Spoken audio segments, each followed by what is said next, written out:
There we go. Hey, everybody, we're gonna get started here. Thank you all for joining. Um, my name is Brady Quarles. I am the Marketing and Membership Coordinator for the IRC. And if you're new to the IRC, we are an educational nonprofit membership organization based in Kansas City. And our goal is to create opportunities for you to learn about and discuss the world's most important issues and how they affect us all. I'm super excited to have Ryan and Caroline here today. They both served in the Peace Corps, is that correct? And in Senegal. And you guys, and I know Ryan, you're joining us from Chicago. And Caroline, where are you at right now?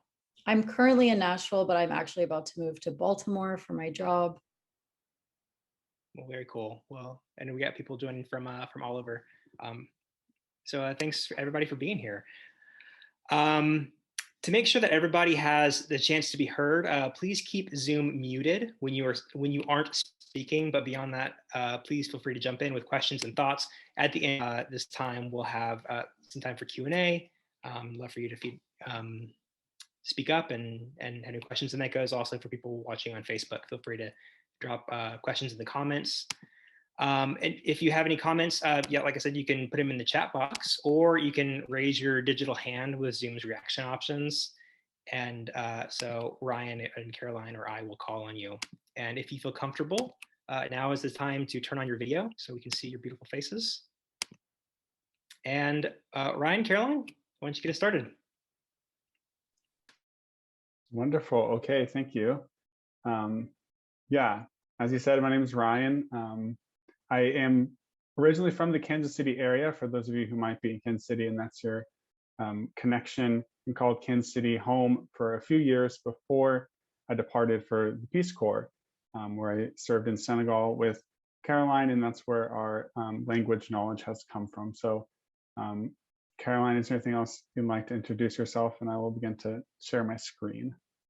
Sure. I'm born and raised from Nashville. I went into the Peace Corps after college, and then that's where I met Ryan. We both were in a similar, or in the same language, but we arrived at different times. So I was there before he was, and then he came right after. So we were in different entry groups, but we learned the same language, and that's what brings us here today. It's a very interesting story. Yes, indeed.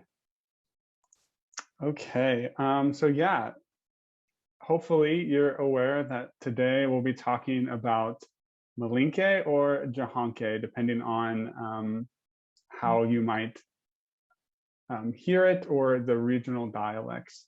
So something that will become important, I think, in our conversation is that it's quite a contextual language. And so we're excited to share with you.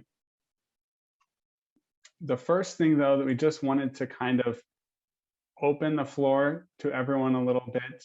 And Caroline, maybe you can help me in the chat as well. But if you're willing or able, feel free to unmute yourself. We'd love to hear about what brings you to this presentation. Maybe you have a previous experience with this language. Maybe it's brand new, and maybe you have some sort of motivation for learning that we would love to hear about, or perhaps just what you would want to take away from the program, and hopefully we'll be able to touch on that as we go.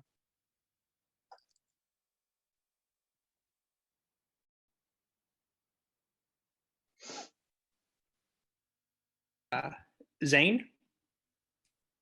Hello, everyone. I was actually recommended to an internship at the IRC, so I decided I'd come and check out a couple of the programs. This one just seemed really interesting to me because I love kind of experiencing different languages. I've tried learning Spanish, awful at speaking it, awful at understanding it, but I love the process. I think it's really cool, so I just wanted to check it out.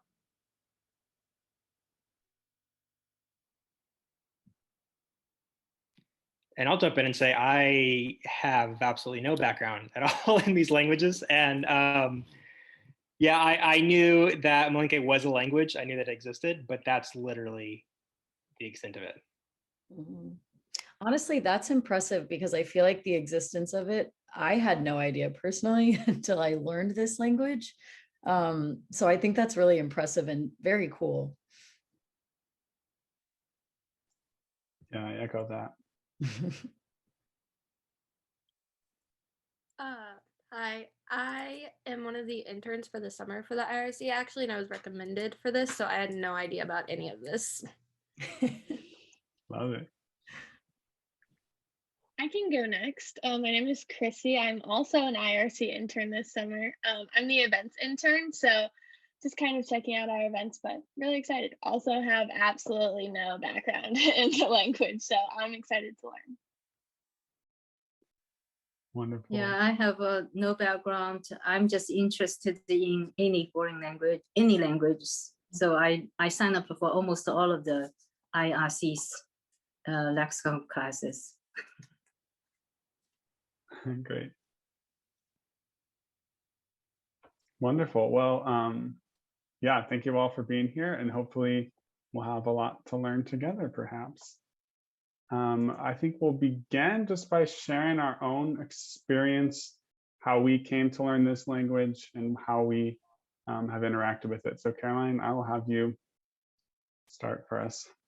So as we were saying earlier, we both served as Peace Corps volunteers in Senegal.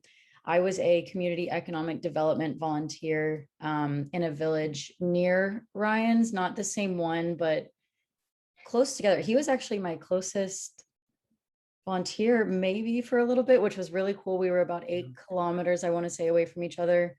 And we spoke Malinke every single day. It was the only language that we were trained in to communicate with our host families that we lived with. So we were the only Americans living in these tiny villages. For context, my village was 3,000, and we joked that it was New York City. And Ryan, correct me if I'm wrong, but I want to say your village was like 200. Yeah, thereabouts. Yeah, very small. So it was really necessary for us to have a really good understanding of this language before getting to our sites. So that being said, we learned Malinke through an intensive 3-month training as Peace Corps trainees, and we were not allowed to swear in as Peace Corps volunteers until we had passed an oral exam. We had to pass at an intermediate level in order to be eligible to go to our villages and actually do the volunteer work that we signed up to do, that we actually wanted to do. So I think that the language aspect of Peace Corps is something that a lot of people don't think about when they're applying and even when they go. But it is a huge part of service, and it can help you with work and family relationships and making friends and sports. I mean, literally everything in your life. There was nobody in my village that spoke English. So it was well, there were a couple of people because I lived in New York City with 1,000 people, but not a lot. I mean, a lot of people spoke French, but not very many at all spoke English. But Ryan, do you want to add anything to that? Yeah, I would just echo that. It was such a big part of our Peace Corps experience because it's sort of ride or die to learn the language, especially in the place where we served. And you'll see a little bit more about that. It was sort of the primary language. And if you don't know it, it's hard to interact with people. So we learned it from an academic perspective, certainly. And we had great teachers who helped us do that. But it was also quite intimate. And we learned just by relationships and being in the space, kind of immersion learning. And I think we're both passionate about it because it holds a little place in our heart. Something special about the experience of, I think Malinke culture is it's so communal. And even when we came, we were given names. So my name was Saibo Fofana, Fofana being my family name. And for Caroline, it was Mariama. Her last name was Gamba. And we were just reflecting earlier about even the names themselves have a lot of kind of lore behind them and a lot of meaning. And the language is quite important. They all have stories that are passed down, and we were able to be kind of fold into these realities, and it was special. And yeah, we learned a lot from the experience. And I will just kind of piggybacking off of that, I think the lore aspect is something really unique about Malinke culture. We can talk about it more later, but there are a lot of stories, as Ryan was saying, that are reflected with every person's name. Like my family, if you're a Demba or a Demfaha, which is the masculine and feminine version of my last name, then people always say, oh, you must be a baboon then. Or if your last name is Jahite, then you must be a lion, and what an honor. And the storytelling that kind of goes along with that is something that people would even, they would say to us, like we would come in and obviously we are not Senegalese, and they would still say, oh, you're a Demba, like you're a wonderful baboon, or, you know, kind of joke along with us. So that was something really special about our experience with the language. Yeah, for sure. So for the rest of the time, we're going to go into a little bit of the history and context of the language. We will share some just basics about the alphabet, a couple sample conversations, some of our favorite things, and then leave time for questions. But at any point, if you have questions, feel free to speak out, unmute yourself, and interrupt us. We'd be happy to keep this as interactive as possible, and hopefully we'll all learn something. So yeah, Caroline's going to start with telling you a little bit about the context of Malinke. So Malinke culture, excuse me, not the culture, the history of Malinke, it is spoken by 20 to 40 million people, and there's a lot of sub-languages of Malinke. So Malinke is kind of the broader name for it, but there's also Mandinka, as we have mentioned here in the text. This is another language that's spoken throughout Senegal and other countries as well in West Africa. And it's interesting because if I were to meet someone who speaks Mandinka, even though I am speaking Malinke, we can speak the two different languages to each other, and they are definitely different, but you can tell that they're from the same parent language. It's kind of like a different dialect. They're missing some syllables that we use in Malinke. It's very interesting. And the same is the case for Bambara, which is spoken in Mali quite frequently. It's spoken in Bamako as well also in Mali. But like I had a host sister and she only spoke Bambara, and I couldn't understand her for the longest time.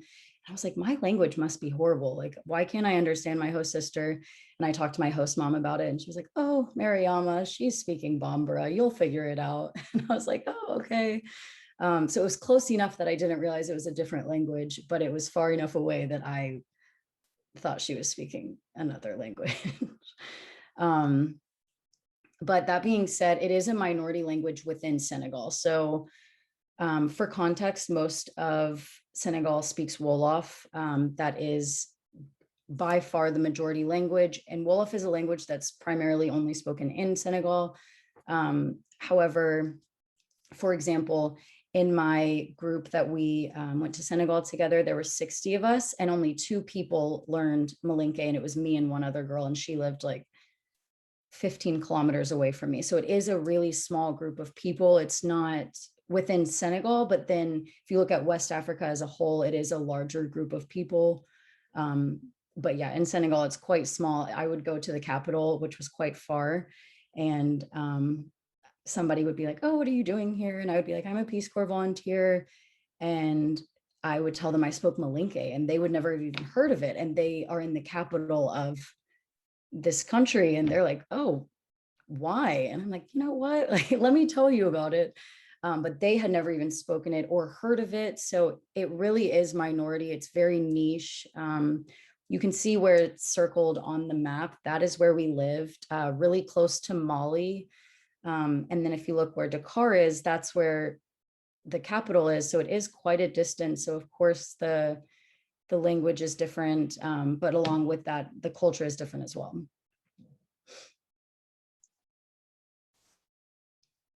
And you can go to the next slide. Okay, cool. So some notable Malinke references. Malinke was the language of court and government during the Mali Empire. If you're not aware, the Mali Empire was flourishing from 1235 to 1670. They had a humongous trade going. Timbuktu was included in this, and the gold trade was absolutely booming during this time. And Malinke was the language that was widely spoken in this empire. so it's interesting to think about how old it is, how far it goes back. But that being said, because it is so old of a language and it dates back quite far, it is only a spoken language even now. Like, it is not a written language. We kind of write our own as we were learning it because that was the easiest way for us, but it's not something that is written ever. It is really just spoken face to face or through voice messages on WhatsApp. And I do think that is because of how far back it dates. But other Malinke references, Roots by Alex Haley, which was also a TV show, I believe, but it was written about the plight of Malinke people and their families who were sold into slavery. Also, Umu Sangare, she's a popular West African singer. She's a Malinke woman. There's a photo of her at the bottom of this screen. She is so beautiful. She sings very traditional West African music, but specifically Malinke music. She sings sometimes in Malinke and sometimes in Bambara. It is so beautiful. And I believe we have a link to her singing here. Yeah, we'll give it a try. Just bear with us as we move over. This oceanside verbo is about to become the backdrop for an unforgettable vacation memory.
So yeah, really beautiful song. The first time I heard that song was the maybe the third or the fourth night of Ramadan in 2019. And I had not been in my village very long. I had just been sworn in as a Peace Corps volunteer. So I had been in country about 3 months. And then I went to my village, and the first day that I was at my village alone was the first day of Ramadan. So it was quite intense, as you could imagine. It was really, really hot. And then when we were breaking bread as the sun was going down, and everybody, was so happy to finally be eating and drinking water. And my older brother, my host brother, was playing that song. And it was such a moment that really took me back, like how beautiful the culture was, and just how wonderful the people were. And I feel like Malinke people are extremely caring of one another, and they really make sure that you feel at home, and they're extremely hospitable. They will always invite you in for a meal, or for 2 years in our case. Of course it got cut short, but you know what I'm saying? They were down for 2 years to have us in their homes. But I feel like you can almost see that when you're listening to that song. It's just so beautiful. But yeah, if you want to go on to the next one. I love that. Can you still see the screen okay? Mhm. Okay. Wonderful. Yeah, so we'll get into some of the nitty gritty now. First of all, we wanted to show you the alphabet, and the first being the consonants. Mostly the characters will be recognizable for you, with only maybe a few differences from what we use in English. That being the kind of clustering of the N sounds there. So we'll get to that, and there's a couple differences in how they're pronounced. But yeah, I don't know. I probably won't go through all of them. Some of the kind of words that you would use a lot that kind of be fun were the ch sound from the C. So hakacha is to talk. That's a phrase you use a lot, just to talk with people. Nyo, I think, is always a fun word. So if you get down to the things, there's a kind of a nya sound, like an onion, and that would be a word you would use is nyo, which is millet, one of the grains that they both grow and eat a lot of in Senegal, in this area that we were in. The next one there is something called an agma, and we'll touch on it. In our language training, we like to call it the funny N, but it makes a sort of like a nasal sound, kind of like in sing, like the nya sound. Yeah, in the language, use it like bango or ding dingo is kid, which is kind of fun.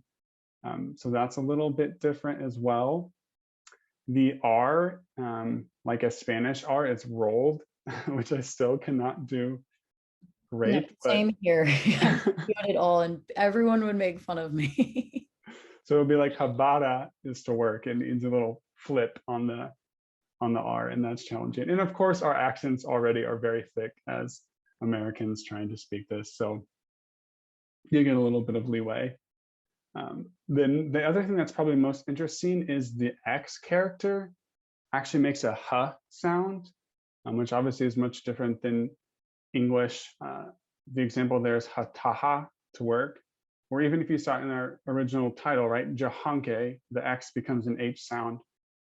And even in different variations of the dialects in the region, the K and the H can kind of, or the X, which makes an H sound, can sometimes be different. So in the region that we served, the number for 9 is kanonto or hononto if you're using the sort of Malinke variation. So sometimes that can change.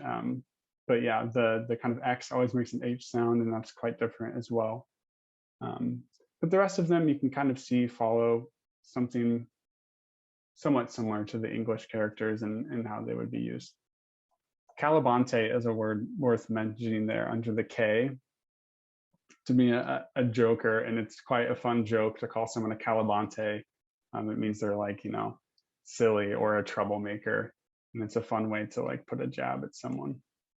People always thought it was so funny to for us to know the word halabante and to be calling someone a halabante, and I feel like that really goes along with the kind of silly and joking culture that they have. They would be like, oh my gosh, you're calling us a halabante, you know what a halabante is? Like it was very, very funny.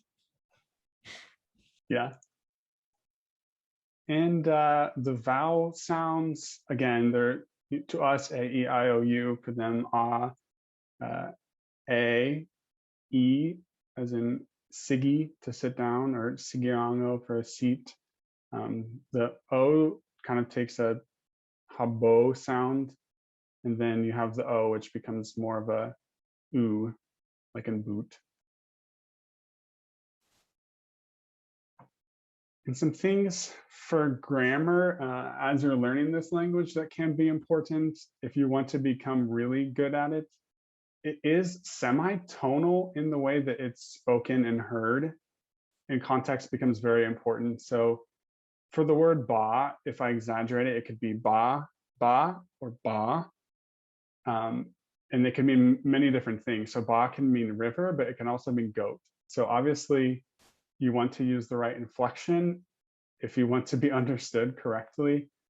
A lot of the times it kind of is self-explanatory. For instance, if you're saying, I'm going to go to the river, they'll probably understand you're going to the river and not to the goat. But it is interesting. It's much different in that way.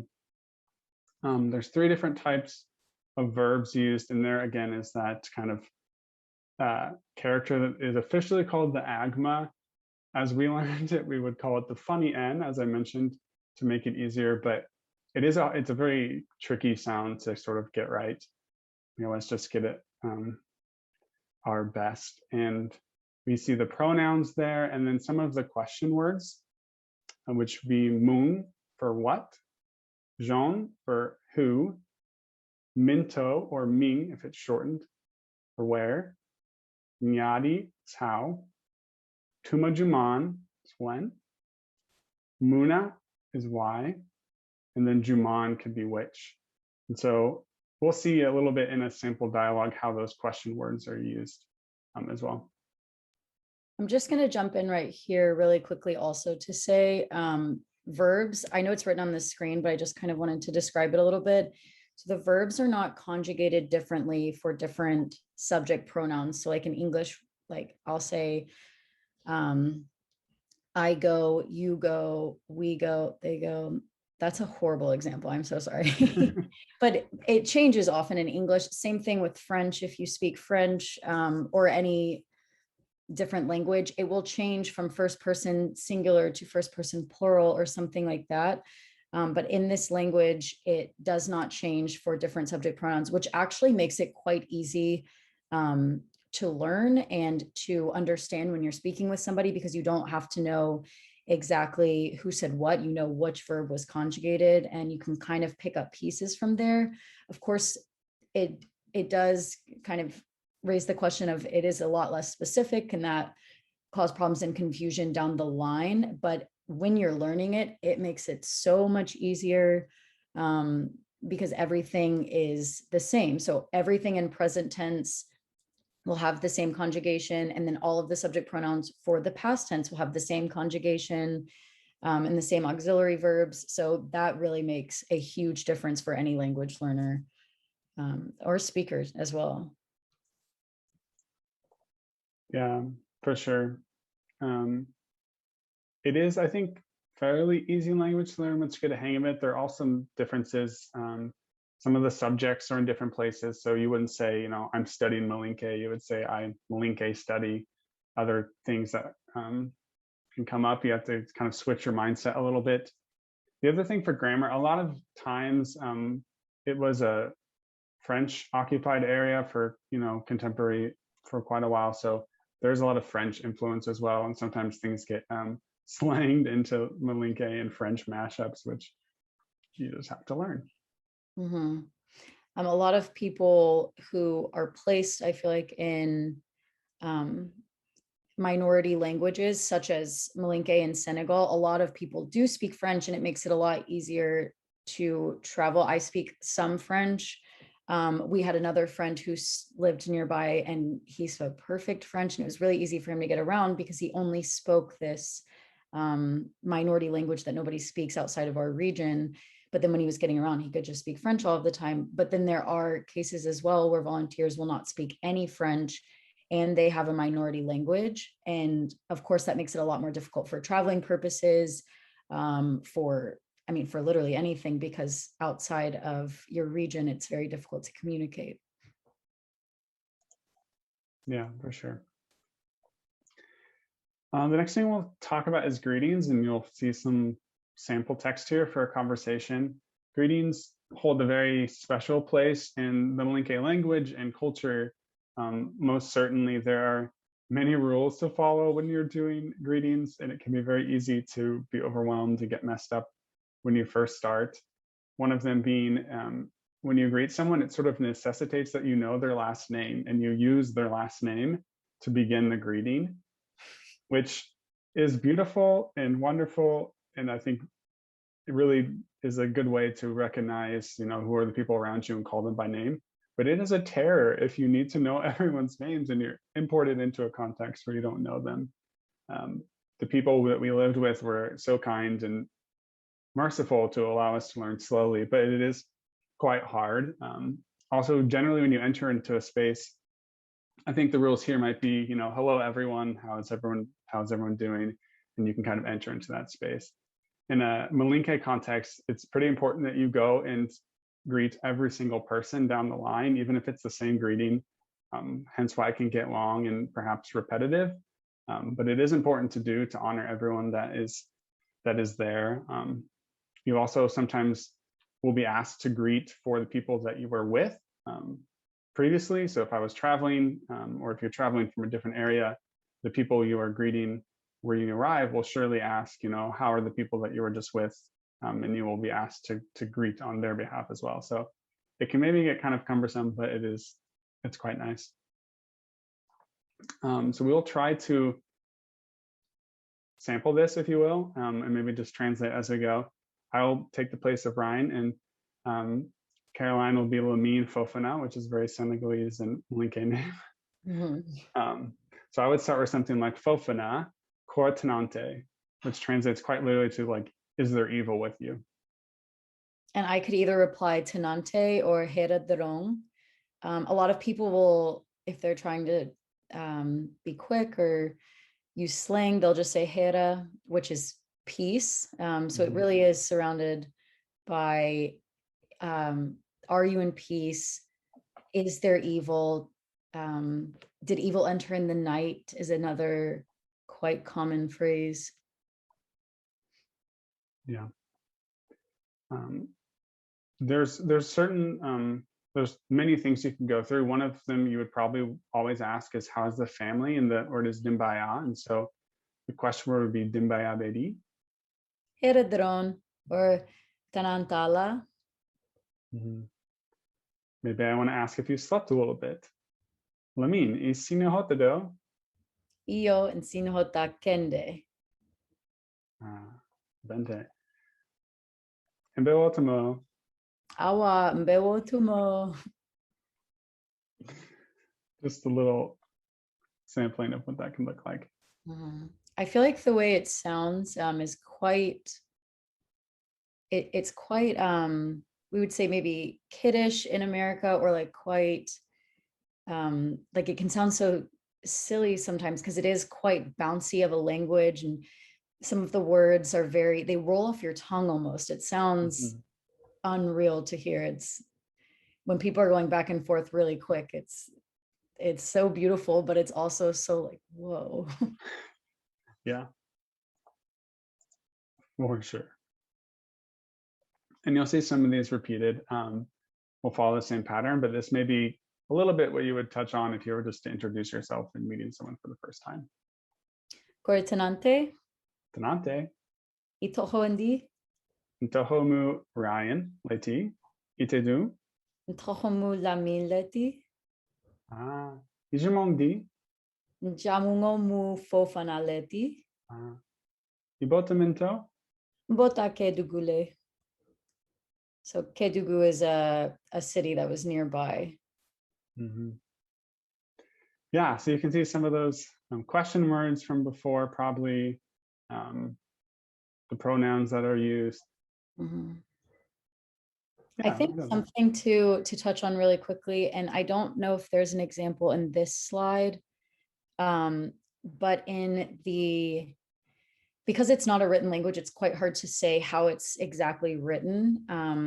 But when we were given our language books and it said Malinke / Jaxanke, Jaxanke was written with a J, and that's how it sounds to English speakers. However, like the last name Jallo, we would think in English, okay, that starts with a J, but the way that it's officially spelled on someone's birth certificate for Jallo would be Diallo. So that Di sound makes a J sound. And I think that's a big difference. Like perfect example, Celine Dion, everybody would call her Celine John when they listen to her music, and like, I love Celine John, and because they would read it and they would see that J sound, or they would hear that J sound. So I think that's something definitely to kind of insert. And one of the challenges of it not being a written language, among several challenges, is that we don't know exactly, of course, what it looks like, and what they interpret differently than we do. Yeah, for sure. And like, writing and being able to read certainly helped us learn, but it's all about hearing, being able to hear and put the things in context. So I think it's always fun to learn a little bit about the numbers and money. So I'll count from 1 to 10. We can probably stay muted so it doesn't get crazy, but I'll say the number and you can have a little bit of space to try and repeat it if you'd like. The numbers are as following. For 1 is killing, 1. Killing. 2, fula. Fula. 3, saba. Saba. 4 is nani. Nani. 5 is lulu. Lulu. 6 is woro. Oro. Again, poor example of flipping the R. 7, wororula. Warorula. It's a tough one. It is a tough one. 8 is, this is seg. I think segi is kind of seg or segi. Segi. 9, hononto. Hononto. And 10 is tang. Tang. So it's kinning, fula, saba, nani, lulu, woro, wororula, segi, hononto, tang. Once you get past that, the number structure isn't terribly hard to learn. For example, 11 is just 10 and 1. That ning is just the and word, so it's just 10 and 1, tam ning kiening. You move to 20, it goes to muhan, and then muhan ning kiening, etc., etc. And for increments of 10 past that, you use the same, I guess, cardinal number from 1 through 10 and just add the B in front. This is what that sounds like. So it's bisaba, binani, bilulu, biworo, etc. You can move to keme, which is 100, and then it repeats again, keme fula for 200, keme saba for 300, etc. Yeah, they're fun. I think again, they're fun words to both hear and say for the numbers. The money situation is the biggest pickle of the learning. Dalasi, or what is the kind of local currency, is tied to the French franc, but you have to do some math to get to the right number. So for example, and that's divided by 5. So 1,000, francs would be 200 dalasi, just kemefula. So, I mean, you're dealing in francs. It's the currency that is used in Senegal. And so someone is going to tell you, okay, that's, kemefula. And you have to do in your brain, okay, what's 200 times 5 quickly, and then give them that many francs. So it can be quite hard because there's math involved, and you also have to know the numbers. So the addition of those two makes it quite challenging. Yeah, I confess at times I've just given a large bill and just hoped for some change because hopes it covers it. So yeah, that's kind of a sampling of the numbers. It does kind of bring in the issue too of you have to do the math and know the numbers in Malinke. And if you don't speak French, you also have to know what that is in French too. So like 1000 francs and Kemefula is the same thing, but that requires math, 2 languages, and you're having to do it really quick and give them the correct amount of money. It can be very overwhelming. And I'm with Ryan. There were so many times I was like, oh, is this enough? Am I giving the right amount? Money was the most difficult thing to get used to by a long shot. Yeah, for sure. And before we open up for questions, we just wanted to share a little bit of some fun words or phrases that have endeared us in the language. One of the things that I appreciate most about Malinke is that it's actually also quite poetic in the way that things are translated and put together.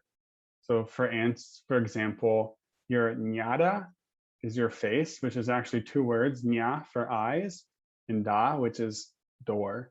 So to translate to English, it's quite literally like the door to your eyes or the entryway to your eyes as your face, which I think is quite interesting and fun.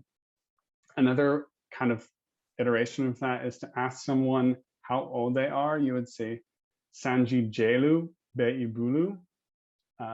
And the word for bulu is hand. So when you're asking them that, you're quite literally asking like, how many years do you hold in your hand? That's how you ask someone how old they are. So the translations when they come back to English sometimes are very rich and beautiful. I really like that. On a sort of more funny note, there's a word, fenge, and it's a word for someone who you don't know or you've forgotten your name, but it can be encapsulated in just one word, which is fenge, and you could use that in place of their name. Or if you're trying to recall it, like fenge, I think it's beautiful. I think we need something like that in English that's more concise. And the last thing is donding, donding, which is slowly, slowly, or little by little, which I think really translates in the culture and even the language of going slowly, doing what you can, taking things little by little, and practicing hospitality along the way. It's a beautiful phrase. Some of my favorite sayings and words, the first one being kunda. I feel like this is very prominent. It's something that's used a lot. So my name in English is Caroline Henson. So for example, I would be living in Henson Kunda. I'm from the House of Henson. But in Senegal, I was in Danfaha Kunda. I was in the House of Danfaha, but then it can expand further from that, and it can be used for like a region that you're from. There's a region in Senegal called Tambacounda, which is literally means the region of Tamba, the House of Tamba. So I just love that. And there's so many, the last names are, there's not a ton of them, at least in my village. So if you were in Danfa Kunda, there were several other Danfa Kundas, but we all, you kind of felt a bond with other people being in the same Kunda as them. So that was kind of very communal and something I really enjoyed. Kind of bouncing off of Fenge, ABG is kind of like, he's over there, like, or you can ask someone, how's your son doing? And some people will be like, he's in peace, he's doing so well, no evil has entered. And then some people will be like, he's there, like ABG. Like it's kind of something to brush off. It's very funny when it's used. Another one of my favorite terms, because of the way it's said, is kende kende, and it can mean big, it can mean a lot, it can mean very, it can mean much. It has quite a few meanings, but when something is like really, really something, it's kende, kende, and it's said really slow with a lot of emphasis. And like if it's really, really hot, it kende, kende, and they'll go on for a second, and that's something I really loved. And then another phrase that's very, very common is te begandering. This means that the tea is hot. Tea is a huge part of Senegalese culture. It's very social. To have tea with someone is about an hour and a half long. It's 3 different rounds of tea. It's used, or it's made by using tea leaves and a lot of sugar, quite a bit of sugar. So every round gets more and more sugary.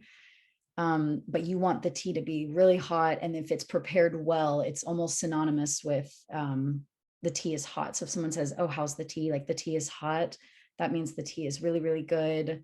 Or if someone prepared tea for me, I would tell them, te begandering, the tea is really hot. Like, thank you so much. So it can be a compliment. And then finally, I think the sweetest phrase of all, and it translates in French as well, but ikire benna, and it means I miss you. And I say this to my family all the time when I talk to them through WhatsApp, but it means I miss you, but it has that poetic nature, like Ryan was saying. It literally translates to you lack from me. And it's such a beautiful way to say, it reminds the person that it really is about them, because you is the subject there, instead of it being about me. Like in English, we say, I miss you, but in Malinke, it's you lack from me. And yeah, I think it's much more touching and, like I said earlier, poetic. Yeah, indeed. So I know we're coming up towards the end of our time, but we would just like to have any room for questions that people have. We'd be happy to answer them. Yeah, and again, for those of you watching on Facebook, feel free to write a question in the chat, and I will lay it to Ryan and Caroline. I have a curiosity question. Take it away, guys. Oh. Any questions? Okay, so I'm a tea drinker myself. I'm obsessed with tea, but I always need something to like go with it. If you do 3 hours of tea, like 3 rounds of tea, do you have anything to wash it down with? That was like the first thing that baffled me. I don't know if I could do 3 cups of tea. So they're kind of made in, it's like a shot glass, so it's not a full glass of tea. It's like a, maybe, I don't know how many ounces are in a shot, but it's a similar size. But it doesn't quench your thirst. I will say that, because it is so sugary. So I do feel like people have a lot of water with it. But usually it is just served by itself, just tea, no snacks. It's kind of an after lunch or after dinner type drink. Yeah, I would agree. I mean, it can be drank anytime, but certainly like after a meal, it's kind of like a dessert or just a way to kind of cleanse your palate. Yeah.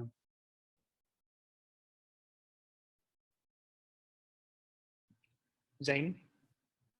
Yeah, I was just curious, did they give you a lot of leeway when it came to speaking the language? Like if you ever messed up, were they quick to correct you, or would they try to like guide you to like the right way to say something? That's a good question. The short answer is very helpful and very willing to be accommodating. Everyone that we, for the most part, I mean, sometimes you have people who may feel otherwise, but for the most part, everyone was just delighted that we were there, that we were interested in learning, that we were trying, giving an effort, if you will.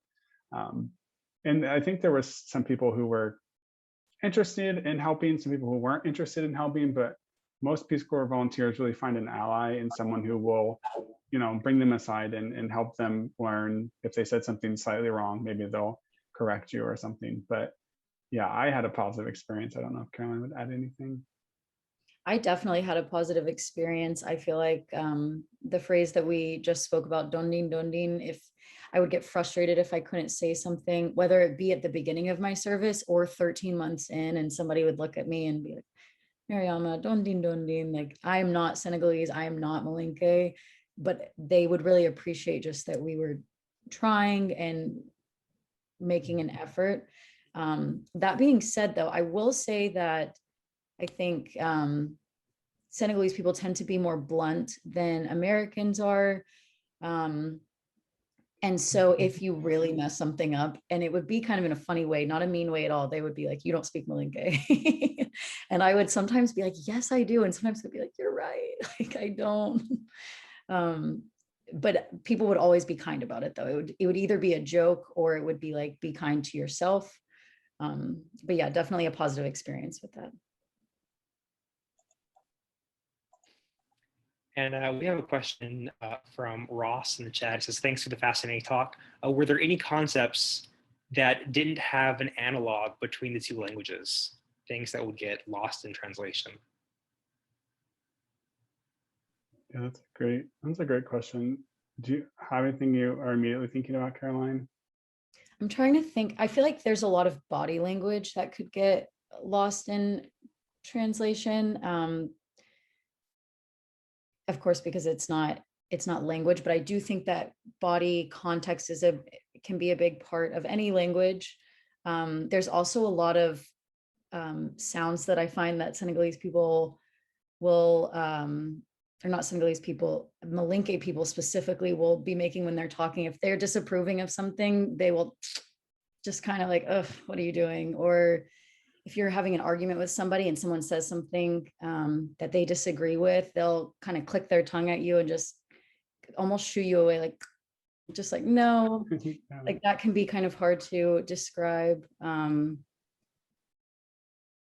but other than that, I will say not kind of the opposite of getting lost in translation. There are things that get added in the sense that not only is French culture hugely influential in Senegalese culture at times, especially the language, but Arabic also is extremely influential because it is a Muslim culture. So there are phrases that are used very often, like Alhamdulillah, like praise be to God, is used all the time.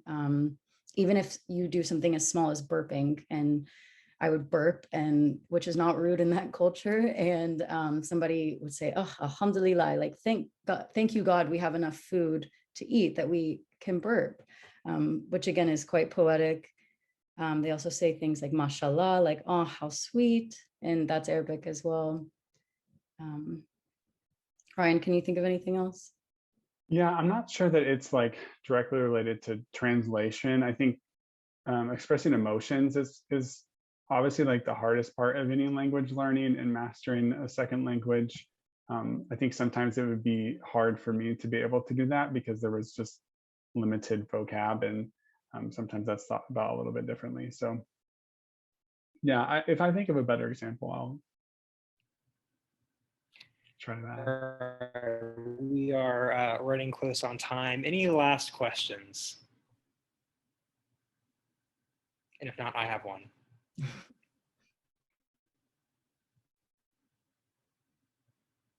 Well, Ryan and Caroline, I wanted to know, have you guys come across anyone like in the grocery store who you hear speaking Malinke, and have you been able to like jump in and start talking to them? And what's their reaction whenever they're speaking this fairly obscure language?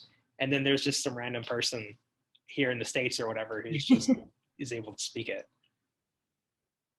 Yeah, I wish. I haven't had that experience yet. We both, I know, have resonated, Caroline and I, that we communicate with the people that we lived and worked with in Senegal, but our language is slowly starting to slip because we don't have the option to speak it very often. And so we lament that fact. I wish there was more people, but here, I mean, there are Senegalese people here. I'm sure there are people who know Malinke among us, but I've had a hard time meeting them so far. Mm-hmm. Yeah, I would definitely agree with that. I think it is, as we were saying earlier, it is, there are a lot of people that speak it in West Africa, but it is still a minority language among people there. So here, of course, it will be a lot smaller. That being said, I have not met anybody who speaks the language. However, I did talk to somebody through work who has the last name of Fofana, which is what Ryan's last name was at site. And my heart stopped beating when they told me their last name was Fofana. And I just couldn't believe it. And I was like, where are you from? I lived in Senegal for a period of time. I probably sounded crazy how obsessive I was being for just a second because it's so uncommon. And she was from Sierra Leone, and she was telling me, I don't speak Malinke, but I know people who do. I speak this other language. There's, just so many languages in every country. And so I've come across the name. So the culture is absolutely alive here. But I have not met anybody who speaks it. I wish. It would be so wonderful to be able to practice. And of course, there's that lost aspect of being able to just type a message or write a letter to our family because it's not a written language. So it is difficult to practice, but I wish that I knew someone. It would be so fun to talk with them about anything. No. Well, I hope you guys are able to run into somebody and just totally surprise them. I'm sure that would make their day as well. You see that. Well, we're running low on time. Guys, thank you so much for being here. Ryan, Caroline, you guys have been awesome. This is so much fun. This really made me miss traveling. So as I was hearing your stories, I thought, man, I want to go over and travel. But thank you guys both for being here. Thank you for sharing your expertise. For everybody else, thank you for joining in. Thank you for your questions and for your interest in this language. And follow us, check us out on irckc.org, irckc.org, or follow us on Instagram or Facebook or LinkedIn or Twitter. I spend a lot of time managing those accounts, so I'd love to interact with you online. And we post about all the events. We have a lot of very cool events coming up. So go check us out, IRCKC. And with that, I hope you guys all have a wonderful night. See you soon. Thank you guys so much. Thanks all.